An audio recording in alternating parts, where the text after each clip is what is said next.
Hello, welcome to my channel. I just want to make one thing clear before I start on this topic. I know I make a lot of Yang videos, but that's not because I'm a straight Yang channel. I do a lot of other things. It's just because he happens to be hitting a lot of political nerves I have. He hits a lot of passion points for me, and the way he conducts politics is not only what I think is constructive and progressive, but I also think it's what works. So for example, he hits a great point in his interview with CBS right after the fourth debate, where the interviewer is basically asking him on the campaign trail what he's hearing voters say about the whole Donald Trump impeachment process, and his answer is amazing.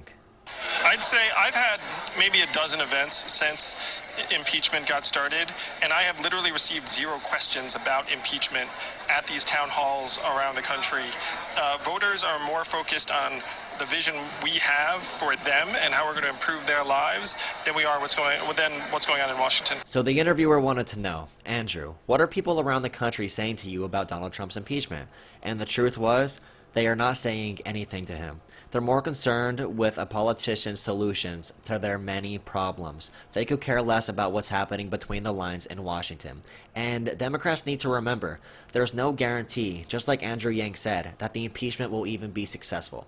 You need 2/3 of the Senate vote to get a president kicked out of office. That's why Bill Clinton went through the whole impeachment process and still was not removed. So imagine the ammo that gives Donald Trump if he's on the debate stage next year, being able to say that the Democrats tried getting him for impeachment, and yet again, the crooked party was unable to get the job done. How would that look? How would public perception be shifted by that? And another fact, this is the latest an impeachment process has ever started in a cycle. Therefore, the Democrats simply do not have enough time to go into every single impeachable offense.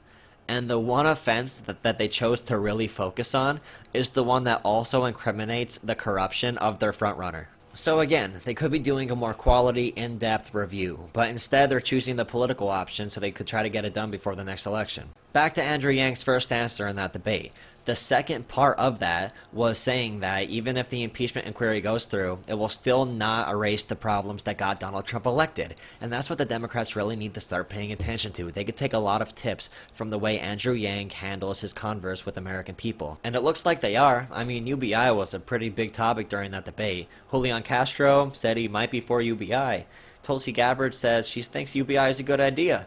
And he has Joe Biden pretending that he knows what the fourth industrial revolution is, so I guess it's a win-win for Yang. Oh wait, let's not forget that Pete Buttigieg, my favorite, also pretended that he came up with the idea of campaigning on UBI. Look up that, because it's kind of funny to watch. All these politicians are starting to copy some parts of Yang's speech because they see it working. But just like with all the Bernie imposters, you could tell when it's coming from someone who is genuine and who, quite frankly, knows what the hell they're talking about. Right now, a lot of Democrats seem to be voting on very artificial and superficial principles. Basically, they're looking for candidates that they feel can beat Donald Trump, or that they feel is the smartest candidate in the field. They are totally leaving out the grit factor that candidates like Sanders and Yang have. We could look at the 2000 election and the 2004 election. Al Gore was so much smarter than George Bush. John Kerry was so much smarter than George Bush. Did either of those candidates win? No, they were missing that grit populist factor that tells people you're ready to create change by supporting the bottom and then moving on up to help change the system for the better. So all in all, if the Democrats keep glaring at Donald Trump and not paying attention to the struggles of everyday people, it lessens their chances to win the 2020 election every single day. So anyways, thank you for watching. Like the video if you enjoyed, comment your perspective on what my take was, and also subscribe to join me for future conversations.